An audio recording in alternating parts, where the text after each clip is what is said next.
No, we did decide.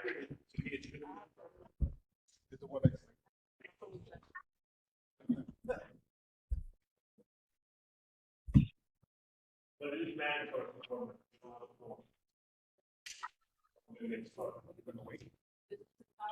7 and 7.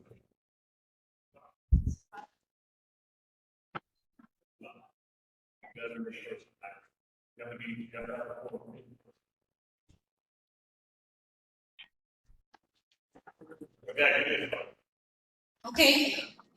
I also thank you again for inviting us tonight and allowing us to be at the board today.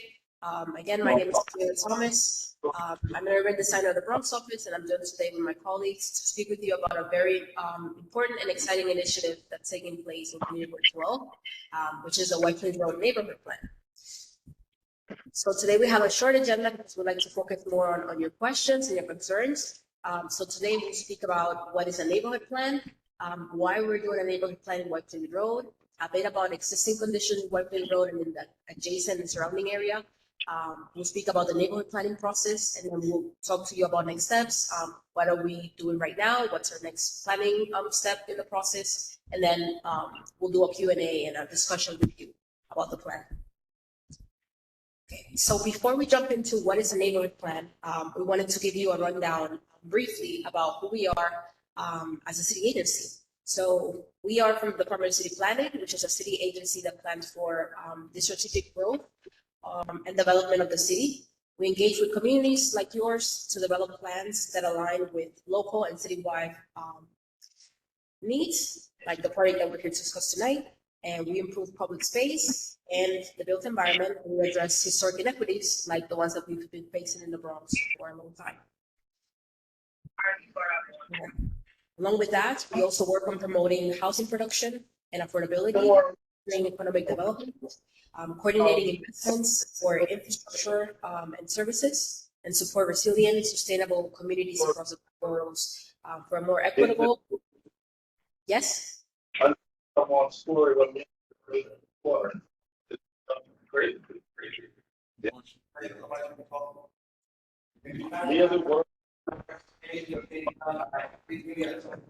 Everyone mute themselves online while the presentation is, please.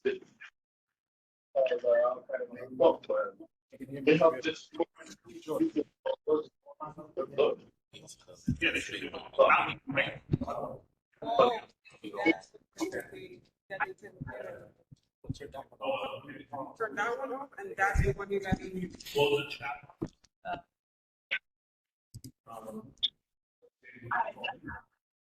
Oh, 6.628.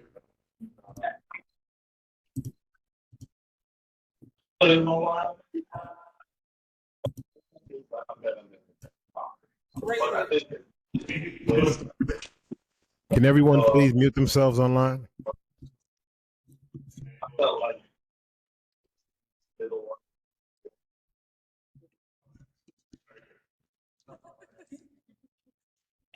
And we're sure that this one is working? Yeah, okay. All right. Okay, I'll continue then. So as I was saying, we also work on promoting housing growth and affordability, fostering economic development, coordinating investments for infrastructure and services, and support overall and more resilient, sustainable communities across the 5 boroughs for more equitable New York City.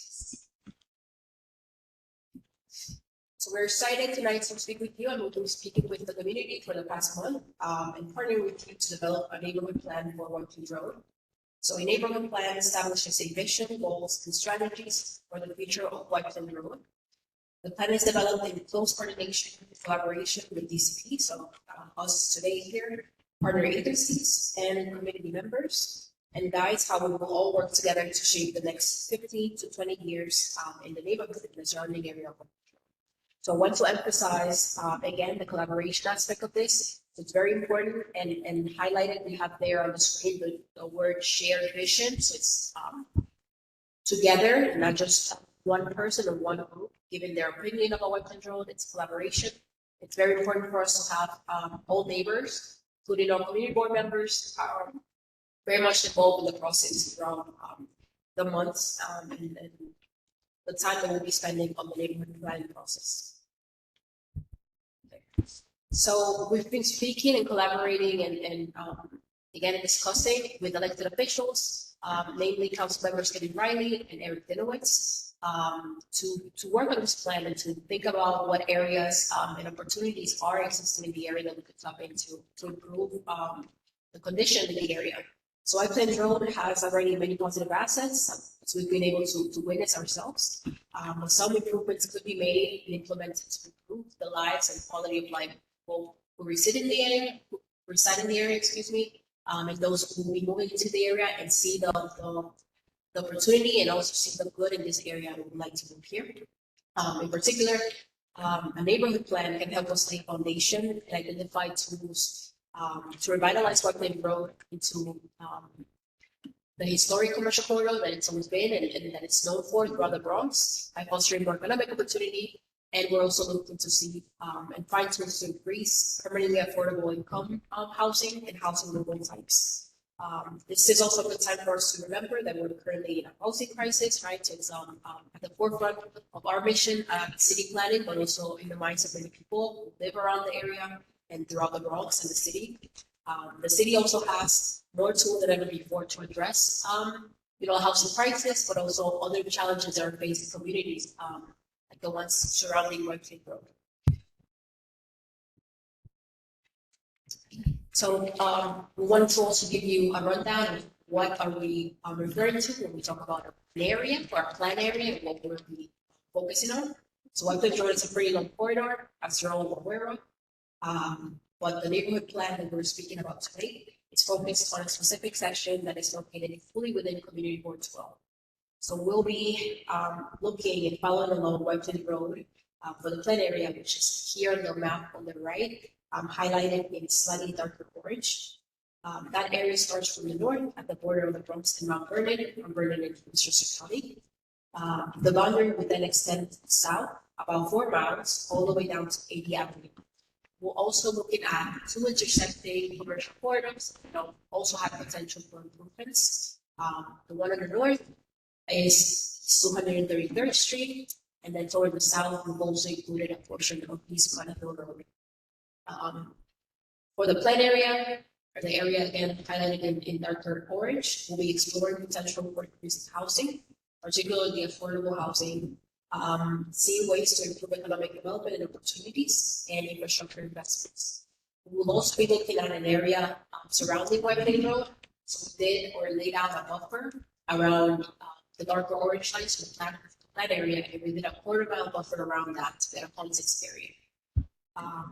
So for that area that we're calling the context area, we'll be exploring potential projects and opportunities for infrastructure improvements, along with speaking with the community about opportunity areas for future growth. So how would the community like to grow in the future?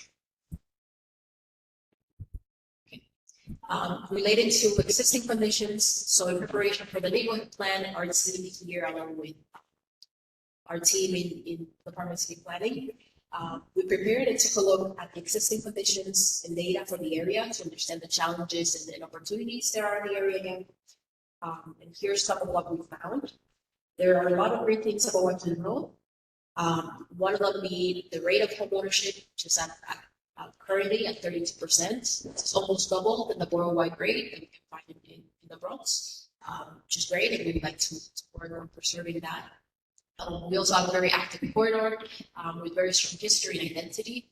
Again, as I mentioned before, Whitefield Road is known throughout the Bronx as a shopping district and a shopping area, which is something that we also want to preserve and explore, potentialize. The area also has great access to subway, buses, and regional rail through the Metro North. And we also have access to the Bronx River, which is a great natural resource that is very unique to the Bronx. And to this area of the Bronx, along with great and amazing public works. And along with that, we have what we know to be true is very close-knit community that is proud of its heritage and its history, and it cares about improving the area. So that's something that we see as an asset. At the same time, we know that the area is also facing challenges, right? So for one, just like the rest of the Bronx, the population is growing. So we've seen since 2010, so the last census, the previous census, an increase in 6% of the population. With that also comes lower vacancy rates, so there are less vacant units for people to rent out to reside in. Right now, we're at 2.7% compared to 4.0 in 2010. We also know that more people are rent burdened than 10 years ago, with 57%. That means that a person who's rent burdened is a person who spends at least 30 to 35% of their income in rent. And along with that, we also observe and we know that there are a large number of vacant sites and underutilized sites that we see could be tapped into and could and provide opportunities for housing, along with more, better retail spaces, more community facilities that could be used for the neighborhood, etc. So the neighborhood plan, as I said before, can help us tackle many of the issues and a lot of the priorities and put them at the forefront. So potentializing the things that are great and that we want to keep seeing, and then improving the things that are not so great and that we want to see changing. So here on the screen, we have a couple of other topics that we would like to address and explore through the neighborhood plan. The neighborhood plan, again, will be community driven. So whatever you see on the screen that you think is a priority for the community, we would like to hear that from you and understand from all of you what is something that you'd like to continue to see in the area versus something that you don't see in the area at all, and then you'd like to bring and improve. For example, we've heard a lot already about public safety, about open spaces, about affordable housing. So we want to make sure that we hear your voice in terms of things that the community cares about. So now that we've covered a bit about what the neighborhood plan is and what it could cover, my colleague Kristen here will speak to us about the planning process and next steps in each plan. So I hand it off to Kristen. Thanks.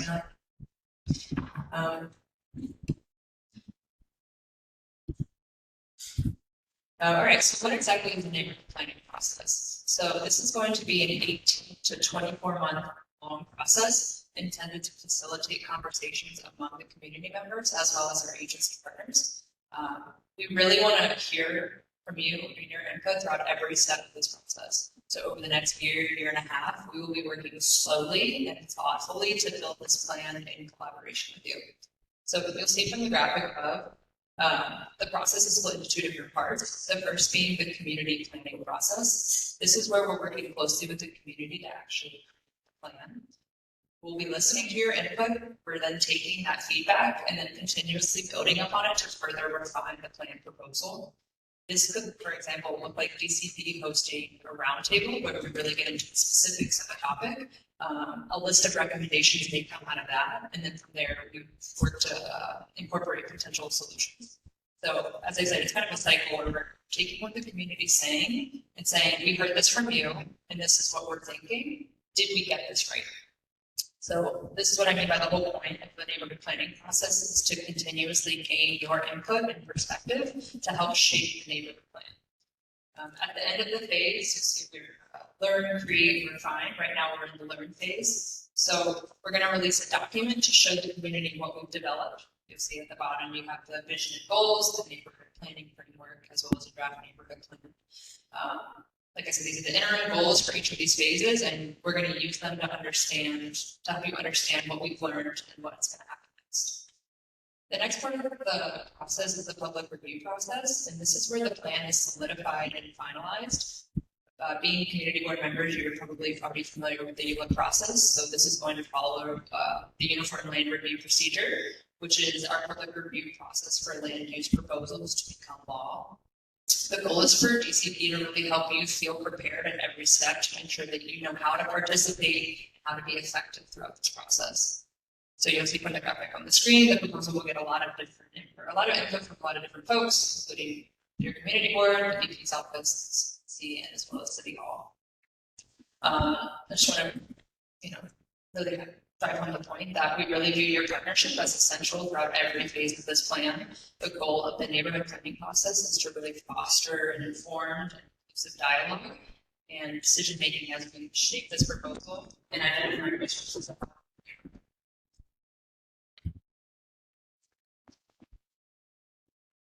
Okay, so now that we have a sense of what we're going to achieve over the next year and a half, this slide is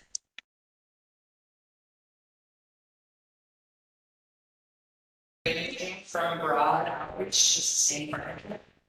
On the upper left-hand side, you see a quote from, let's say his name is Michael. Michael's saying, I don't want to get involved in a big process. I just want things to work. Michael might be working multiple jobs. He's not really interested in the process, but we still want to hear from Michael and what he hopes prioritizes for the future of his neighborhood. So for that level of engagement, we have things like social media, email blasts, collecting input through our surveys, and other digital engagement. In the middle, let's say we have Joanne. Joanne's curious about what's happening in the neighborhood and wants to get involved. We would invite Joanne to participate in public meetings or focus groups where she can have a longer conversation with our planners, agency partners, and members. And then on the right side, we have Edwin. Edwin is an activist who's very involved in the community and he's an integral of the states we get to work. He said things like, I got big ideas for my neighborhood, how to grow. Without a seat at the table, I know I'll be on the menu. Edwin thinks that someone would be a great person for our student community and that more sustained partnership goal. So the point of the graphic is really to show you that everyone has different perspectives on participation in different time, bandwidth, in order to get involved. So we want to include as many people as possible in this process. We can be included, it's our job to people where they're at to get as much input as possible. So no one knows the future of White Plains Road better than the future of White Plains Road, and how it should be better than the people who live and work there today. There's no right or wrong way to get involved. We offer this wide range of activities because we really want to ensure that community members can participate in the process the way that it's done. Okay, so what's next? So we really want to hear from you. This is your plan and we need your input. We have a sign-up sheet for those that are in person that we want to add your email list in case you want to be updated in our newsletter where you get see what you'll get updates in email. On the left here, you have a list of our upcoming events that you see throughout the summer. Just apply. Please come out and see us and say hi. And then the other two sheets of where we're at in the process, and you'll see on the right-hand side there is a QR code that you can scan. We really encourage you right now to scan it today and take it if you haven't already done so. For the folks online, we could drop in our chat website. The website, if you click on it, will take you to the BxCB landing page for this plan, and there will also be a link for you to fill out a survey there. If you could share this survey with anyone that you think has any opinions or insight into this, we would really appreciate it. Like I said, we're in the learning phase right now. We're just trying to get as many people to participate in this survey as possible. Really appreciate your help. So thank you all so much for coming out. We love the enthusiasm we have so far, and we're really excited to do this process with you.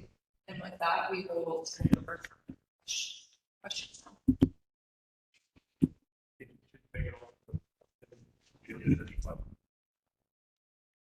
The only thing I have is there are some questions that since there's only one mic and that over there, if we ask you a question here, then you just repeat the question. That answer. Got it. Let's put up one line.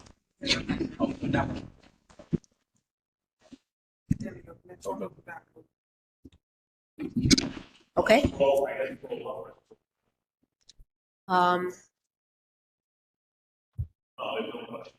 Anybody else? You can ask if anybody. Okay. Yeah, Yeah. Hi, Luke. Hi, I just want to thank the presenters for coming out tonight. It's a really exciting opportunity. And, I know we're trying to paint broad brush strokes for this meeting right now. But I just wanted to highlight the need for affordable housing. Um, you know, walking down Gun Hill Road between Bronxwood and sorry, there's a little bit of an echo. Trying to compensate. Um, there are a lot of like it just feels really hot. A lot of parking lots, a lot of curb cuts, driveways, and all of these kind of asphalt, concrete types of land uses really create a heat island. And in a lot of parts of the study area, there's just no opportunities for tree plantings or shade. And I think that when we kind of go out and endeavor around these neighborhood studies, we should be thinking about the social sphere. What creates and supports vibrant communities? It's pedestrians, it's small businesses, it's places where people can gather. And I think that's what we should really focus on White Plains Road and in this study. Where are the social pockets and where are the people? And we really want to maximize the people and the most small scale pedestrian scale here. I also just wanted to mention that, our community, White Plains Road we are near the river, but it seems like we're a little bit disconnected from it. There's not a lot of access. We don't have a lot of ADA access to Shoelace Park or the Bronx River. So I'm thinking about the entrances at 213th Street, 216th Street, 229th Street. These are areas that are entrances, but they're slopes that I've seen people fall on their face trying to access. So, access to these to the river and to the park system really can help improve our quality of life.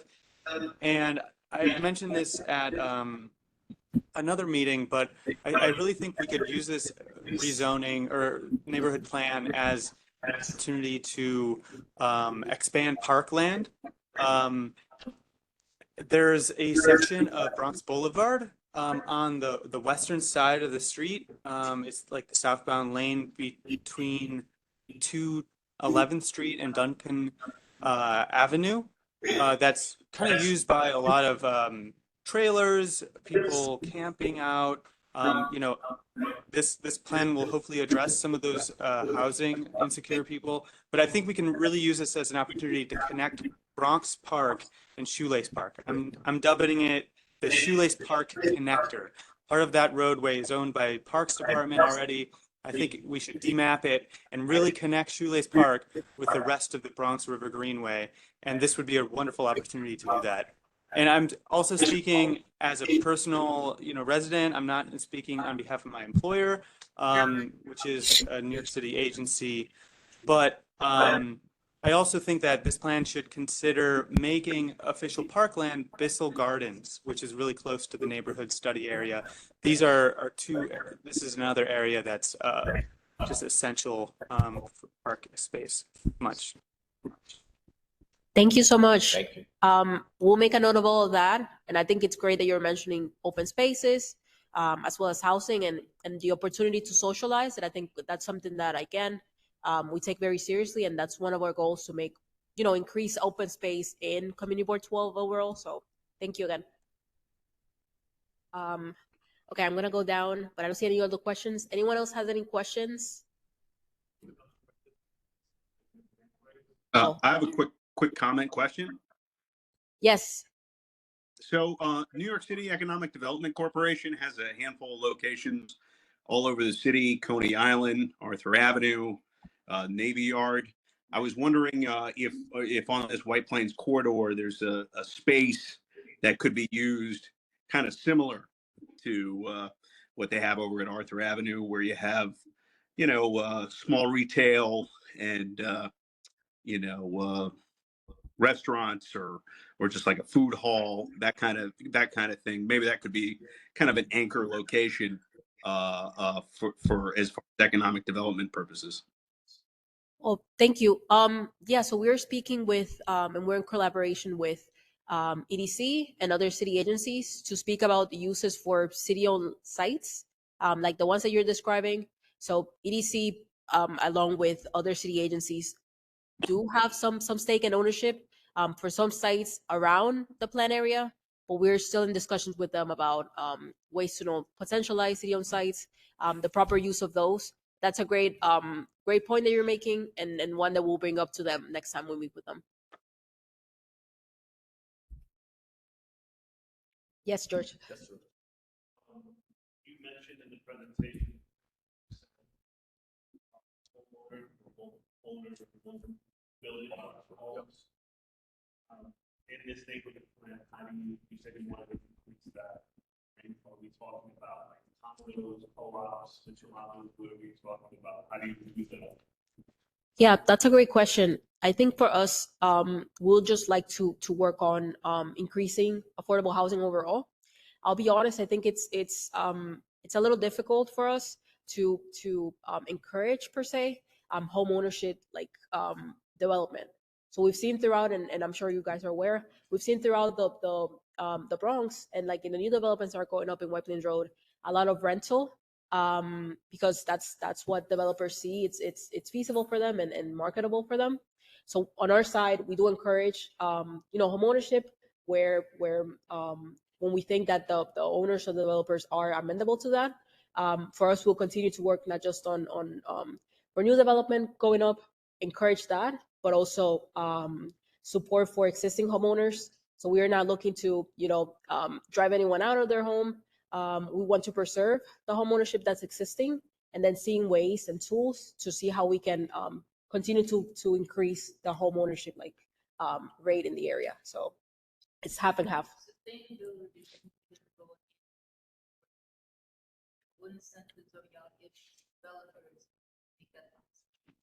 That's also a good question. I think for us, since we're not a sustainability agency per se, we're more like holistic planning. We need to continue, and that's a great point. We need to continue working with the Department of Environmental Protection and the Department of Environmental Conservation, two of our partner agencies, and continue to speak with them about existing conditions in the area in terms of sustainability and where are the issues.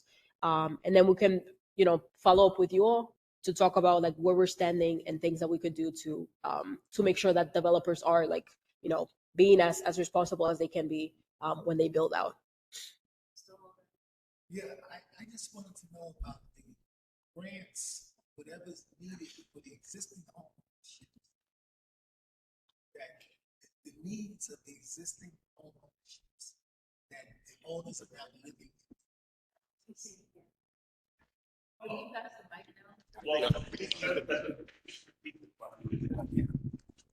Okay.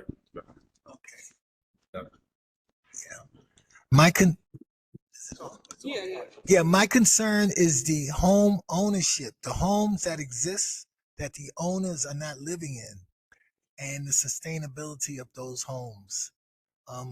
What is going to be provided for them in their particular best interest to maintain, themselves? What do you have in mind? Are you talking about for the renters themselves or Yes, for the owners? the renters, the ones who have homes and the owners are not there. They sublease them. All right. And a lot of these houses are falling apart.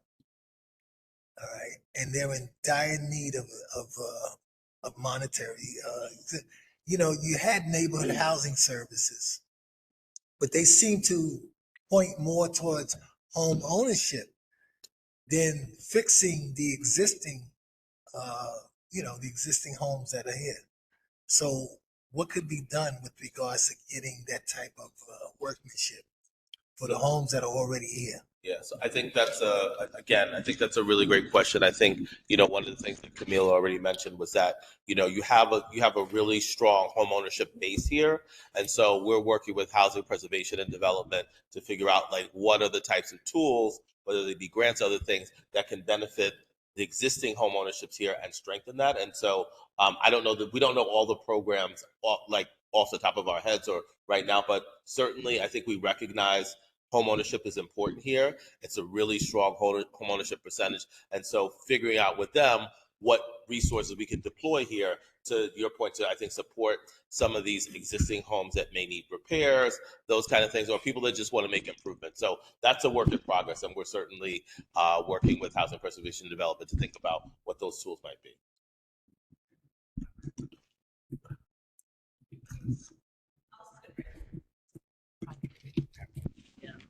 If that's. I mean, you guys are gonna get insurance.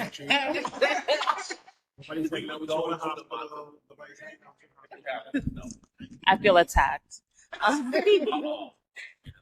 Just I have a few questions, but I'm just gonna let some questions come up and then circle back to it. So, kind of what Anthony and George were saying.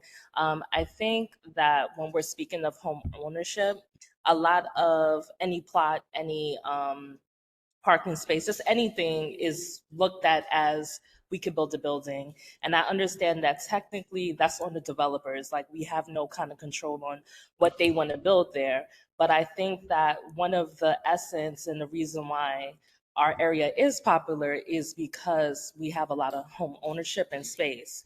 So is there a way that not every space will just be a building? Because in a sense of the matter, I don't know if you guys have a visual kind of what the thoughts are to like what it is supposed to look like. Like I know what downtown Brooklyn looks like, I know what Long Island City looks like, but the difference is that George raised before, we have a train system that goes right in between that they don't have. So they have an open space. Right. So now our concern is that every space you see, you want to build a building. And the great thing about the Bronx is that we have so much diversity and differences in the neighborhoods. So now we're only going to have a few areas, which, I don't see this happening in Pelham, Thor's Neck, Country Club. This area is just going to just be a lot of housing because we need housing, and I want us to have a lot of housing.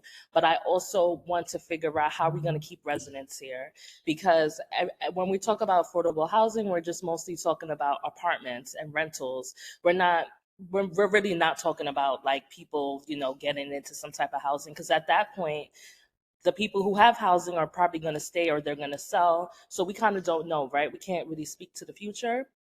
But is there a way to preserve that, as far as not every, I guess, plot or something is going to be a building, or just something to preserve that? Because I think right now we're just hearing about it. But for instance, we have the bike lanes. I think maybe people would have voted different if they saw what the look of it was going to be, right? So I think that if we have more of an idea of a visual effect of everything, so we can have small businesses and everything here, it will be a little bit more secure in like figuring this out. So that's housing, and then when we jump into other things. Sorry. So that's a really great question. So as the ladies pointed out, we're in the very initial stages. We launched on the 12th, and so this is your plan. So we haven't drawn anything out. We haven't prescripted anything.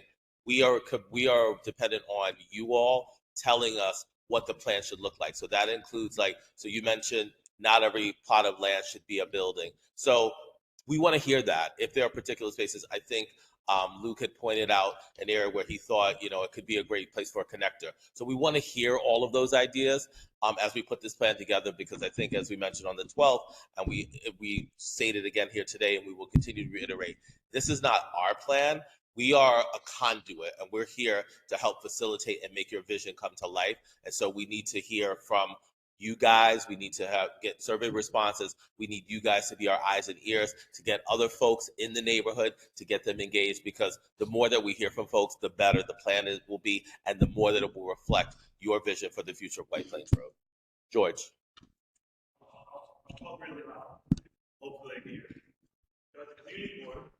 We can't hear George. She said she can't hear, so.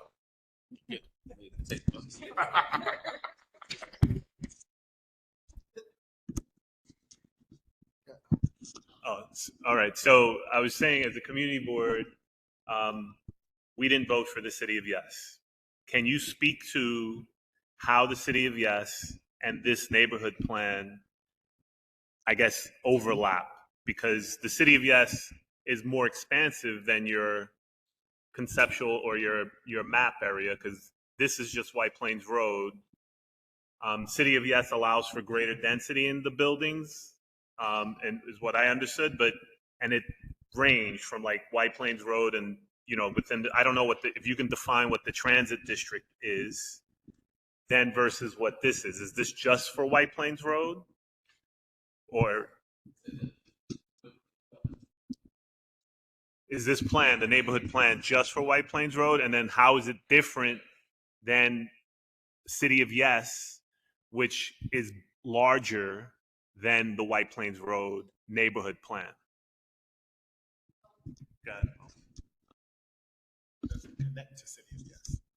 Well, my understanding of the citywide text, it's expansive to the transit district, so it impacts not just White Plains Road, but goes down to Bronx Boulevard, goes down to Paulding Avenue, and it also impacts Dyer Avenue, which also has a transit line, and that's a citywide. So we're not just talking private homes or development, these are just one-story taxpayers. We're actually talking about, it's almost like a domino effect. We're going to have really big, tall buildings on White Plains Road, and then sort of like a domino going down all the way to the pole. Or again, I'm hoping you can explain that, because I think, you can explain the City of Yes, the housing amendment, and then how is it, how does the White Plains neighborhood plan fit into that? Yeah, so that's a great question. Like you said, City of Yes for housing is an overarching law, right? So it applies everywhere in the city. This plan is just applying to the area that we showed on the map. Okay, so how is the plan going to be different from the stuff that we already see on White Plains Road on City of Yes for housing? There are tools within zoning to separate somewhat this area from City of Yes for housing. Now, at this point, we cannot make any promises in terms of what the plan will look like 2 years from now, a year from now. But what we'll say is that if we see, and we'll continue to work with you all on this, if we see that this area would benefit and is, let's say, unique enough in terms of what the neighborhood wants to preserve, what kind of laws you like to see in the area, there are mechanisms for us to embed that into the law of this area. So in terms of, and I know since you voted no, you're probably aware that the whole Community Board 12, and I think most areas in the Bronx are kind of outside of that no parking regulation based on things and discussions that were brought in by council members, right? So already you have sort of separated yourselves from City of Yes, from housing. So the plan could lead to something even more stringent away from what City of Yes for housing has done. But again, we're pretty early on in the state in the planning process, so no promises there, right? I don't want to say that for sure this area will be the most separate area and that none of the laws will apply. We'll continue to explore those options. I know if you guys are aware, and I'm sure you are, of Bronx Metro North, that the outcome of that was a special district that had its own separate rules. So something like that is always on the table for neighborhood plans. Again, we're pretty early in the process, but that is something for you to consider, and for us to consider as well as we continue on the process. So it's important for us to understand the citywide needs, right? So housing crisis versus what the local needs are, right? So understanding parking, a big issue here. So that's something that we take in very serious when we started the process. So we'll continue to do that. But that's for you to think about. City of Yes for housing is all over the city, but there are things that we could do to fine tune this area, and that's why it's a neighborhood plan, right? Specific to this community. That's something that we take very seriously. So we'll continue to work on that. Yeah.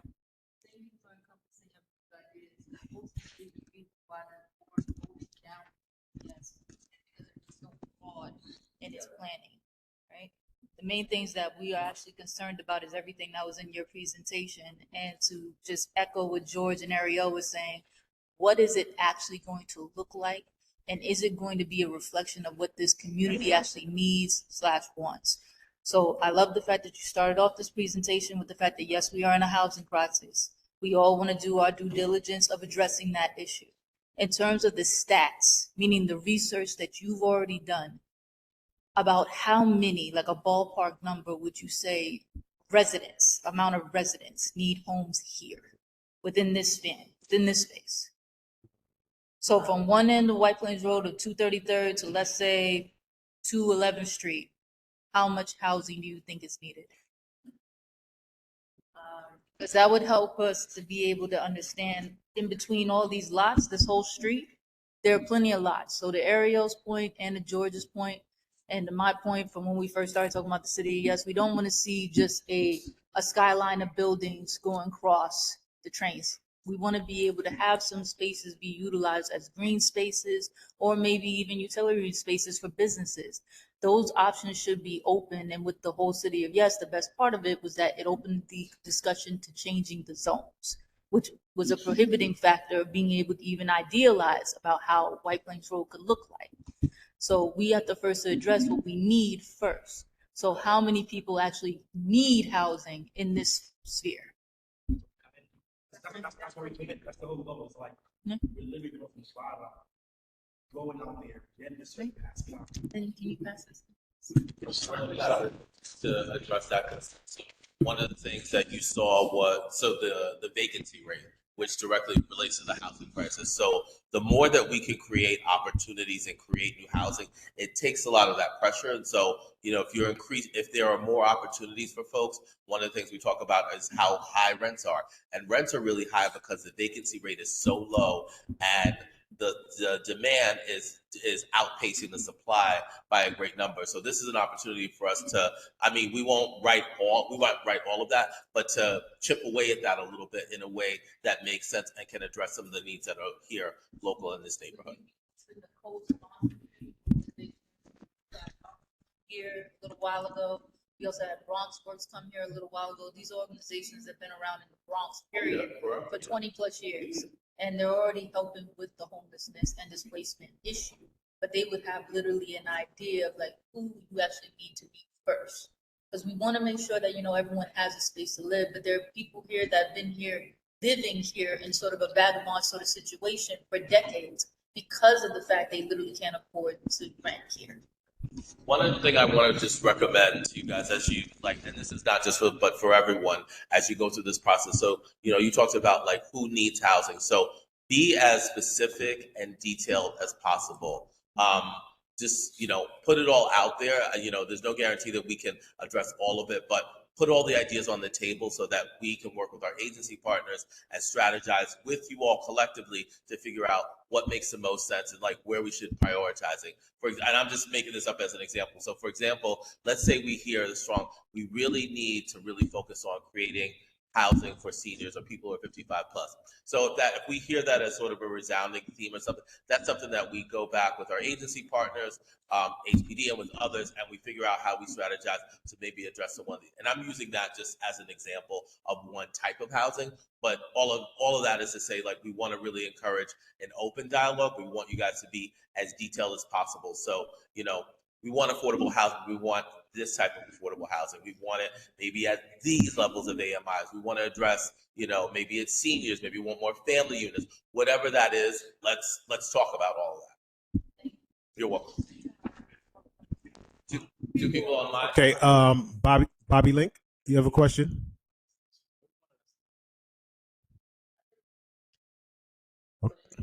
No, I must have left it on from before. No question. Okay, Luke, you have another question? Yeah, hey, I appreciate the prompt to be as specific as possible. I also like Antonia's point about how much housing is needed, and I think that could be a thing that we kind of collect around. A lot of these other neighborhood plans turn out and they say, oh, we've added this many homes to the neighborhood. And maybe that's something that we want to do. We acknowledge that there's a lack of housing, that the vacancy rates are really low, that, if somebody is living on Bronxwood Avenue, for example, they could, and they can't afford rent, they could, move into Westchester, they could move out to, somewhere more affordable in the Bronx, or they could move to White Plains Road, a couple blocks away, where a new lottery apartment just opened up that's rent stabilized, that's subsidized through the affordable housing lottery. And that's a really great way that, helps local people stay in the neighborhood And so it's not necessarily like the impacts of this aren't necessarily like the people who are directly living on White Plains Road, but it has a little bit more of a neighborhood impact. And because White Plains Road is such a great transit way that's only going to get more reliable with future investments, it makes sense to prioritize residential buildings in an area that's served by mass transit so that those people are better served by mass transit and don't have to clog the highway systems in our local roads with too many drivers and cars. So, I mean, I think one thing, and I know this might be controversial, but because you're building so close to public transit and you really want to create homes without the added burden of having to lug a 3,000-pound car around, it would be really good to build these with as little to zero parking spaces as possible. And that's because parking spaces create curb cuts. Curb cuts prevent trees from being planted on the sidewalk. I see kids riding scooters up and down my sidewalk, and I really worry for them because there's so many curb cuts along the street that a car could just come out at any point and hit them. It's a public safety concern there. But all in all, if we want specifics, I'll just mention a few. There's a Dunkin' and a Checkers on Gun Hill Road between Barnes and Tilden. I think that stretch, it's very hot, a lot of asphalt, no residential buildings. That could be a real potential area for improvement. And there's a lot of vacant lots and spaces that need the investment. These new buildings are great because they come with, green infrastructure, solar panels, new water systems, efficient energy. The buildings themselves insulate against, heat waves that we're having like today. I'm enduring a rolling blackout and brownout. And I think that what's really important here is that the new housing stock that's going to be produced in any kind of new development is better protected than the current housing stock for accessibility, ADA, water infrastructure, stormwater, all these things. So it's not just, building new housing, it's upgrading our housing stock so that people can live in better places that are more adapted to all these climate issues we're having. Thanks. Thank you so much. Those are all great points, and I think it illustrates sort of like the difference in opinions that we've been seeing so far. So I don't think we've yet received the comment of no parking in the new buildings. It's still a valid comment, and we've taken it. Thank you for that. I think it's important also to the lady's point, which I'm not sure what her name is. Ariel? Yes. Her point in terms of not just building. I think your point as well. Not just building, and it's not just land uses are not just building. We're also I'm personally an urban designer, right? So I care a lot about like public realm. That means like open spaces. So there are a couple of spaces that we already identified, and this is also to Luke's point, improving the existing parks that we have, creating more parks, creating more quality open spaces, and with that, maybe less building, maybe more opportunities for more trees, maybe more opportunities for better open spaces. For example, the open space under the elevated at Gun Hill and White Plains Road. Like, how many people think of that as a plaza, right? That looks just like a concrete pad, right? We were out there last week, a couple of us at a festival that CM Riley did. We're like, this is an actual open space. Like, this needs activation, it needs care, it needs people there. So that's something that we're also looking at. And then before I go into Damon, I saw Luke's question about whether the Rite Aid or CVS at Bronxwood, and if it will be included, yes, that's within the plan area. Yes. Okay, Damon, your question, please. Hi, good afternoon. I apologize if you hear noise because I'm commuting home. But my question is quick. I find that White Plains Road is extremely dark. In your plan, is there any plans for like enhanced lighting or anything like that? Enhanced lighting. So the question was, White Plains Road is very dark, and they plans to enhance lighting.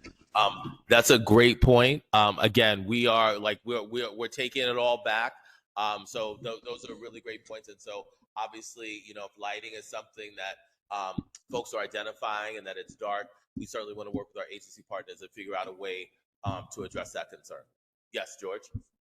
So,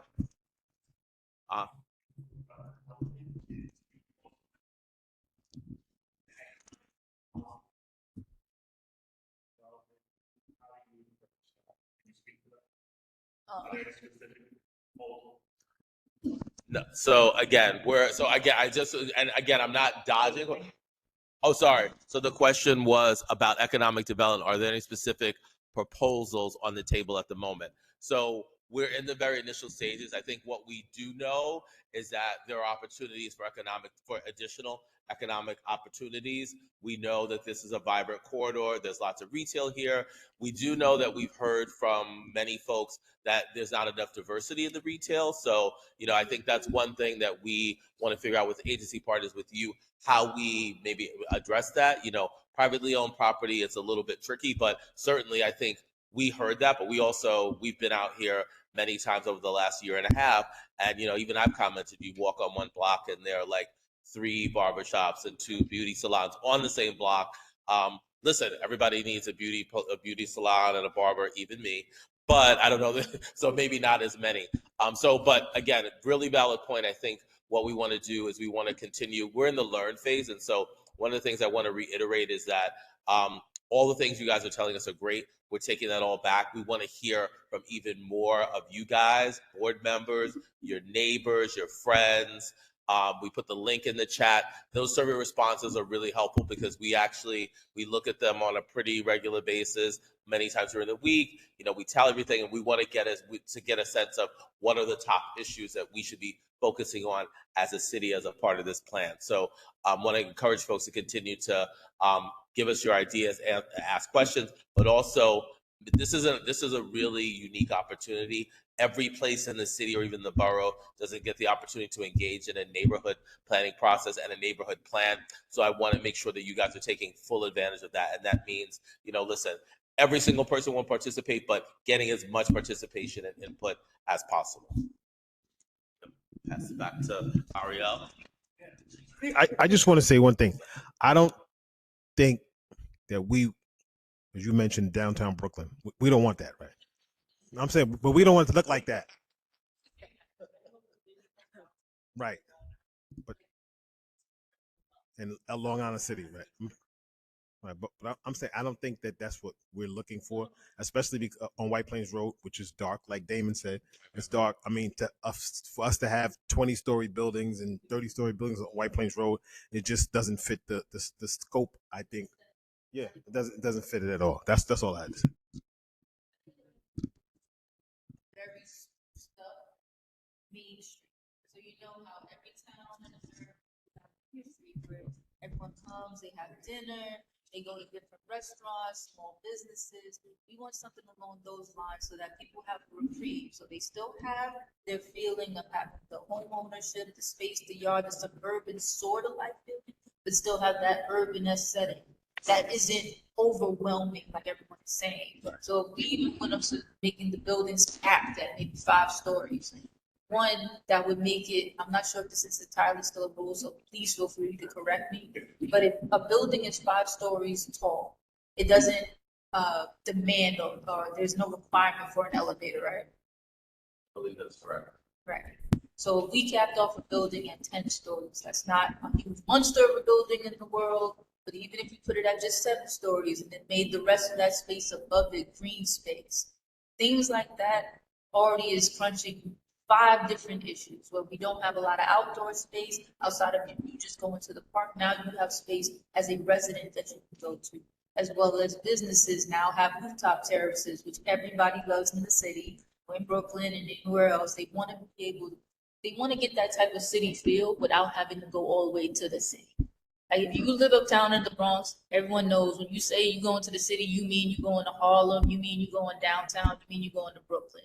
But Why should we have to take a train to get to the same things that we already have? We already have fine dining up here. We already have great music. We have a bunch of different performers. We have educational epic centers, but we quite literally don't have the structure yet. So if we literally built up the space that we already had to incorporate all those things, you see a tremendous difference of how it's being organized.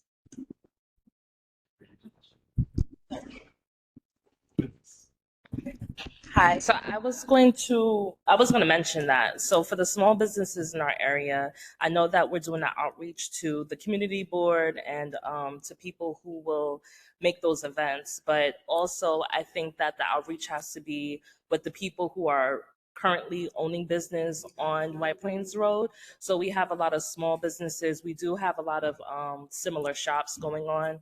Also, we have a lot of churches. We have a lot of daycare stuff like that going on as well. So being able to incorporate that, but also to E's point, the small businesses here can benefit and not feel that, there's new stuff coming in and they perhaps are not a part of the neighborhood anymore or something like that.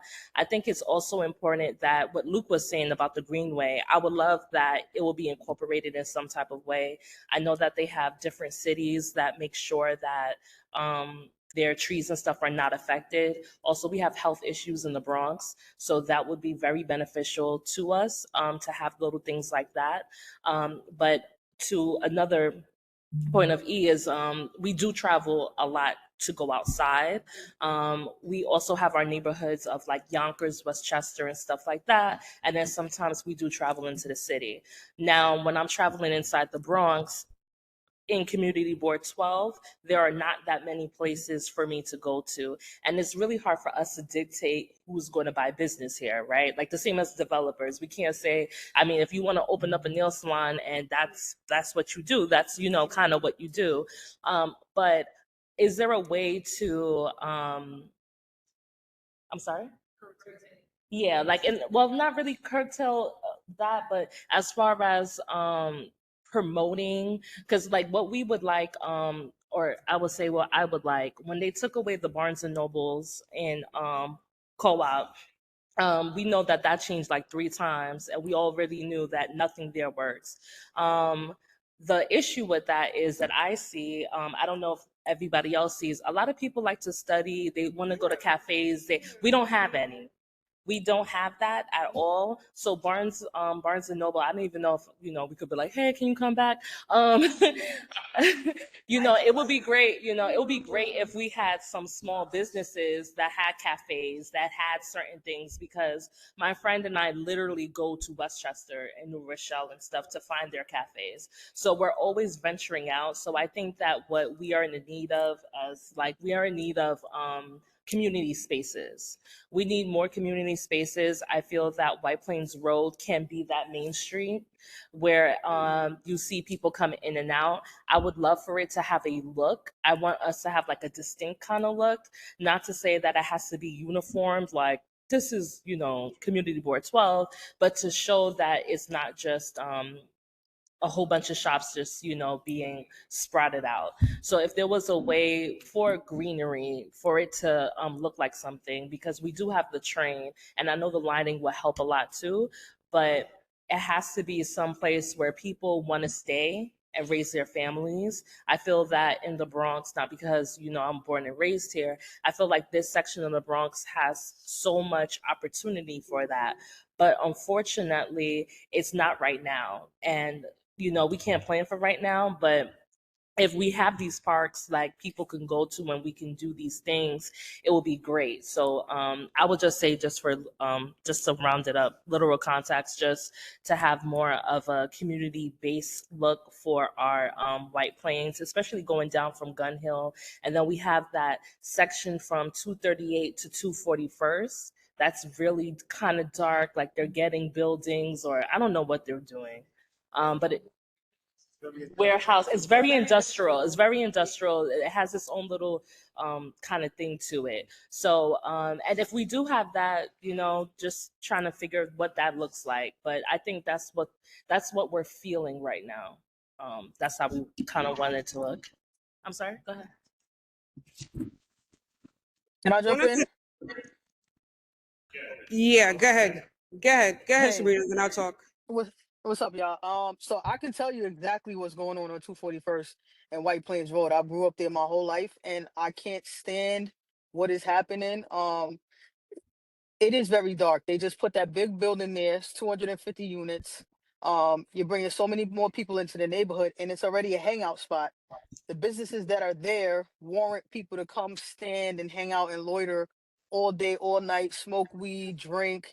You got liquor stores, two liquor stores on the same block. You got nothing but bodegas. You got smoke shops. You have low quality businesses. That's why the people that are loitering there respectfully are, a certain a level of people that there actually is a bookstore, Ariel, and there's it's a coffee tea shop and a bookstore. She has Wi-Fi and internet. Very nice lady, right there on 241st.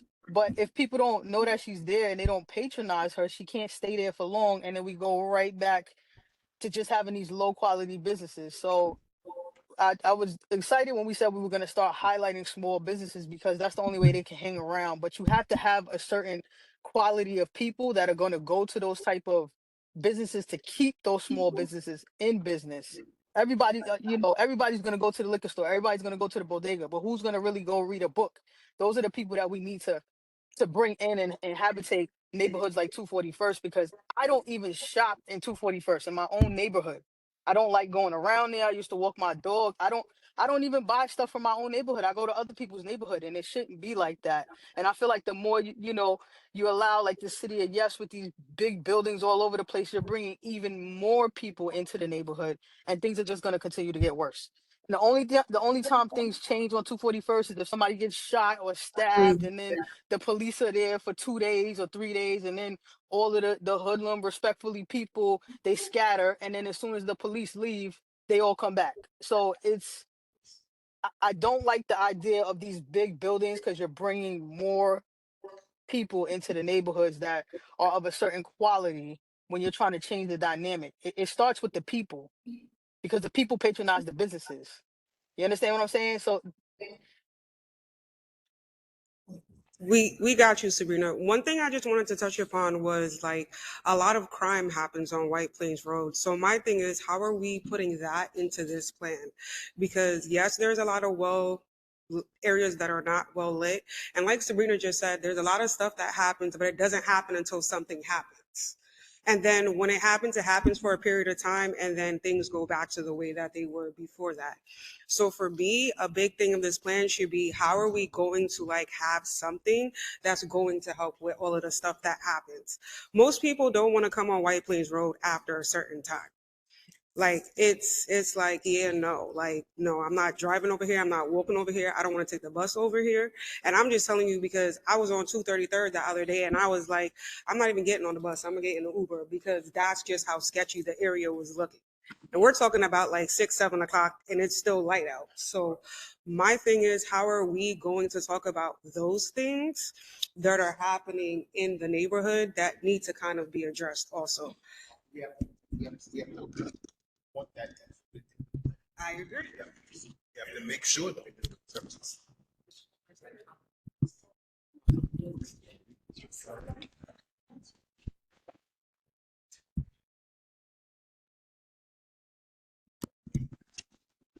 Hello, everybody. My concern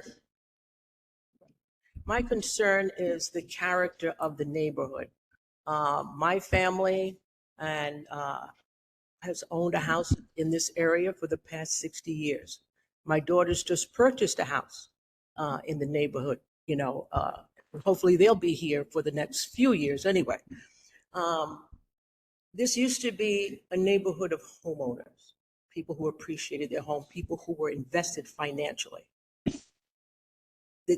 Putting up all these rental apartments is changing the character of the neighborhood, and that's my concern. And it's also my concern about the value of our homes. Is the value going to go down? Now, it seems at this point that the neighborhood is saturated. It's much busier than it's ever been, traffic-wise, pedestrian-wise, business-wise. It's crazy out there. Now, everyone's sympathetic about the housing shortage, but does this community have to bear the brunt of it? There are plenty of places in the Bronx where you can build. And to drive around looking for every vacant lot to put a building on it, it's terrible. As a matter of fact, I live on a block that's 1 and 2 family, and one of the 1 family homes that had a large lot next to it, they're building this 3 family ugly building, it's changing the whole character of the neighborhood. Then you have people coming in with cars. Renters, owners, everybody has a car. What are we going to do with the every day? It's an argument over who's blocking my driveway, who's in front of the fire hydrant. There's not enough place for parking as it is. So if you do have buildings that don't have garages, it's an issue. Never mind the curb cut. We have a bigger issue here with fire engines getting through with the double parking and just in general, ambulances coming through, cars are double parked because there's no place to go. People come home late, they work late at night. There's no place to put the car, so they double park. But it does create an issue because the streets aren't wide enough for that. These are considerations. These are things that have to be thought of. And the appearance of White Plains Road. White Plains Road used to look like Tremont Avenue. Somebody was talking about Tremont over in the Throgs Neck section. The stores were all uniform. The signage was all was organized. Now it's just one big mess, and you can't park there. So you can't shop there. You can't park there.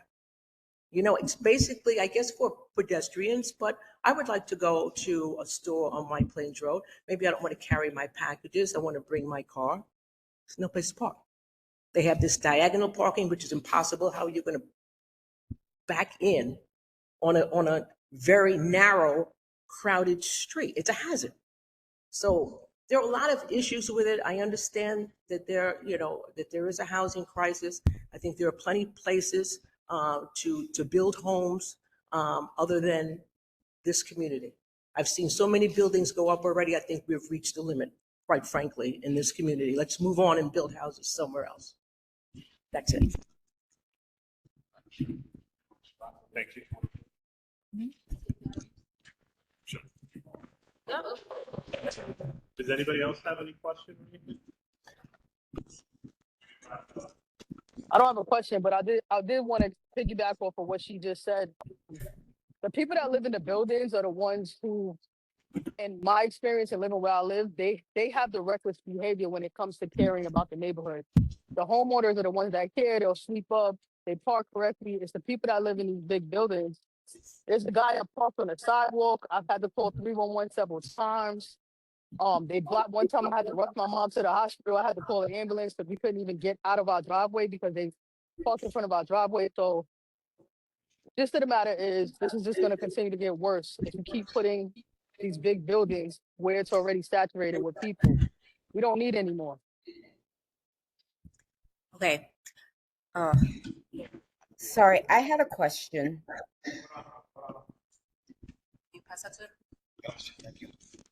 Good evening, guys. Thanks again for coming out. I guess the whole purpose of the neighborhood plan is for us to let these city planning know what we want to see. Like, for instance, we want to keep the 1-story taxpayers and maybe let them add 1 or 2 stories to put housing, right? Throughout. Make it look the same on both sides, not 6-story buildings.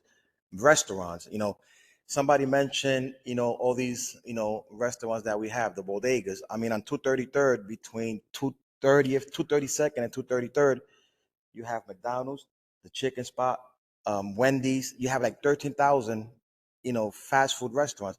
But those are the people that we attract up here. We don't got no Starbucks up here. We don't have none of those. No, we don't have none of those. No, we don't have none of those.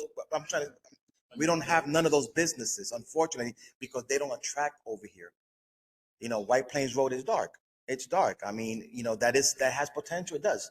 I mean, the pizza shop on 233rd, John's Pizza, it's been empty for a while, right? There, everybody hangs out in that corner. It's very dark. It's, you got the dollar cabs. We're probably going to do something there. We're probably going to put a check cashing place there. You know what I'm saying? That's going to open up that spot there. You know what I mean? And maybe make the people move somewhere else.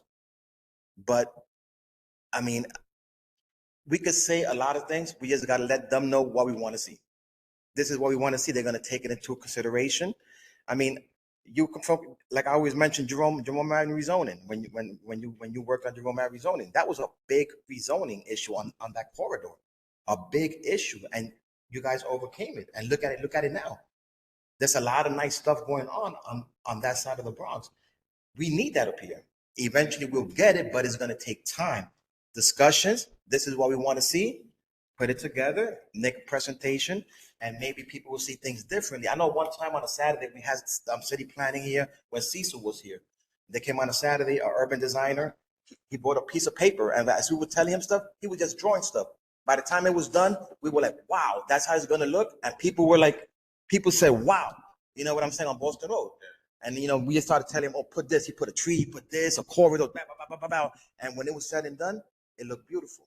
And I think that's more or less what people want to see, what it could be instead of what it is now. You know what I mean? Thank you. And I think to that point, like what it could be, we're much later in the process once we've kind of taken in all of your intel and figured out there will be, I'll encourage you guys to go onto our webpage and look at Bronx Metro North. You'll see some sketches of things, and those sketches were the result of years of conversation with local stakeholders about the vision and what should be happening in and around those stations, what some of the uses were, and some of the other things we heard through the public review process and through community engagement about improvements in streetscapes, making better connections, creating more pedestrian-friendly streetscapes. So all of that will come, but it'll come what we're talking. It'll come further down as we're talking about so many different things, like different spaces, open space, connecting, all of that. So, and we're going to continue to have those conversations with you guys in the room and with the broader community. The most important part is to do the survey. Say that again. The most important part, this is Dominique Finn. Thank you, Dominique. The most important part is to do the survey so that we know what our neighborhood needs and wants. So do the survey, please. And send it to your neighbors and your friends and everybody else so they can do the survey as well. Oh, sorry. What's it? So that was my question, was about the survey, and when are you trying to get the information in by so that I can create a sense of urgency with the people that I send it to? Oh yeah, with the. Oh, we don't. With the mouse. You have the mouse. The survey has no deadline, but we need it right now. We need it right now. Okay, so no deadline. Okay. Oh, the mic. Yep. What's your question? I know you put it in the chat, but I'm looking for the live link from this because if I share it with my friends and take a picture, they won't be able to. So If you go to the website here. Okay. yeah. You also got that debate on taking. Yeah, that'll be the landing page for all the stuff we do for the study. So just let people know they can take a picture. Yeah, you can just send the link. You can just copy that down and send it to your friend. So, yeah, we can share the PowerPoint with Community Board 12 so they can share it out, and we'll also share the specific link to the survey or easy access. Yeah. Thank you. There's a lot of chat. There's a lot of we put a lot of things in the chat. Yeah. We'll make that available. Thank you. Thank you very much. These events. Yeah. So just to recap again, we'd like everyone here to fill out the survey, but we'll also be out in the community in July for the following two meetings. So we'll be at the Olinville Old Timers Day on July 12th, Saturday. And we'll also be on Team Riley's shredding event. So he'll be shredding paper. So we'll be with him Tuesday, July 29th. So that's in the morning. Saturday is the Olinville's Old Timers Day. I think it's in the afternoon, but we can check back with you. Yeah. So we'll be there with a table. We'll have a little model so you guys can see the existing condition of Webster Road. Yeah. So we'd love for all of you to meet us there. We're also planning to do other events. So we'll be look out for that, for other planning events that we'll be having. We're hoping to also schedule walkthroughs with people so they can, point at things with us and learn with us about the area, us learning from them. Like Paul said, and like you guys have suggested, towards like later on in the summer, we're also planning to do a community workshop. Where we'll be having hopefully everyone from the community join, and we'll have more activities for us to like narrow down like the goals for the area and what people would like to see. But for this summer, we'll be just in July for you to be aware. We'll be at those two events. But please check out our website and sign up through the survey. Leave your email so you can sign up for our newsletter so you can receive updates on the plan and how we're doing. But just before we wrap up, then I just want to bring up her point again about a vision. Two things. I love the energy today because I can see, and you already have a vision of what you like to see. So you see it on your mind. I think everyone kind of like is in sync in terms of what you like to see. But I'll very much encourage you all to stay open minded throughout the process. Yeah. So you can have a lot of things. We would love for you to have everything, but the plan will not address and solve every issue. So tomorrow, the issue that Sabrina brought up about like, I've seen it also in my neighborhood. Like there's a shooting, you see the van from the NYPD for like 2 days, then they go. That will not be addressed because this is a long-term plan. So that's something that we will flag, and I know Councilmember Riley's aware of. We'll flag to him again, and that's something that's in the work. But the plan is long-term. So like solutions that are needed today will be addressed separately. This is a long-term vision. So I want you to stay like remain with your vision and the things that you want and fight for that, but also remain open. I think someone said that we don't need new housing, that there are other spaces to build housing. This is housing for people in this area. This is housing for people in this area, right?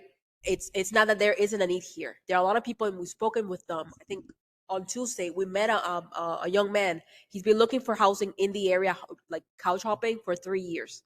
So people in the area do need housing. So please stay like open to that, but also talk amongst yourselves. Continue to have conversations in the board and with people about what the community wants, but remain open as well. That's one thing. Also, fill out the survey.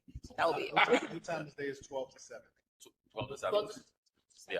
Just so I know everybody is dying to go back outside in this wonderful weather we're having. But again, I want to thank you all for your time coming out tonight. Even the folks online.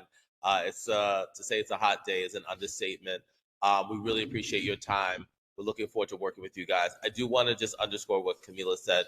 Please stay open-minded. We're going to continue to hear a lot of different things, and we collectively are going to have to come to consensus on what the plan and vision could be. And so we will all get some things, but there's some things that we won't all get. I mean, think of no. I'm just looking straight ahead. No, you're not asking for you. But think about it. You make a Christmas list, you give it to your parents. They do the best that they can. You get, you make a list of things. You get 6 or 7 really great gifts. You didn't get them all, but you leave satisfied. And so, I want everybody to think it in that way. We're going to have to all work together, talk about like what our priorities are, and then collectively come up with a plan and a vision. And that's going to require compromise from everybody. So I just want to reiterate what Camila said about staying open-minded, but keep this energy. I love the ideas that are coming out of folks every time. Like, this is our second time here. We're hearing new and different things, which is great, even online. Continue that.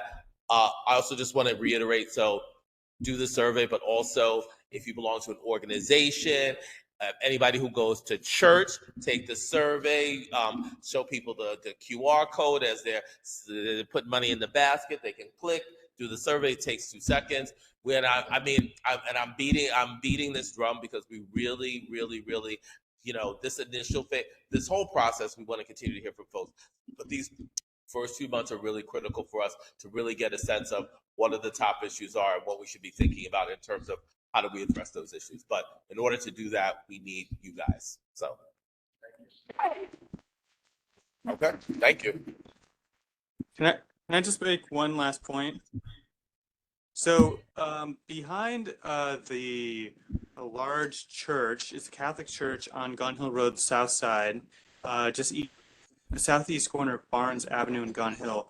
There's this giant lot behind the church, and there's just this ugly brick wall that you never want to walk down because there's dog poop or overgrown grass, and or graffiti. I think that site at the southeast corner, it's behind the church, the beautiful church there. It spans all the way to Magenta Street. I think that could be a great opportunity for housing. Thank you, Luke. Thank you. We're gonna talk about that. We'll talk. Definitely.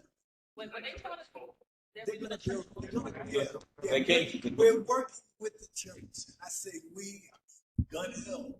It's Yeah, we're trying to grow that whole block, housing, lighting, we're trying to see. But they're doing something. Don't mess up Ariel's vision now. But that's the idea. Houses versus high-rise. I have a is it possible to go back to grassroots and start putting up the surveys like around because maybe that'll be Yeah, absolutely.